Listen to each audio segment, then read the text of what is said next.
Fa andare bene E questo. allora questo potrebbe andare. Non va bene. Volete comprare casa e cercate il mutuo giusto per voi. La soluzione è a portata di bombetta. Oh, Un grattaschiena? oh no. Immobiliare.it mutui. Sì, immobiliare.it non solo vi aiuta a cercare casa. Ma vi aiuta anche a trovare il mutuo più conveniente. Immobiliare, Watson. Immobiliare.it. Scarica l'app.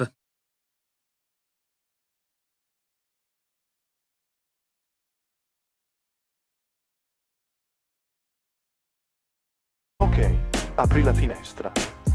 Ok. Fatto. Ora trascinala sulla destra. Sì, trascinala sulla destra. Ok, fatto. Ottimo. Ora chiudila. Ma che cavolo stai facendo? Hai detto chiudi tutte le finestre?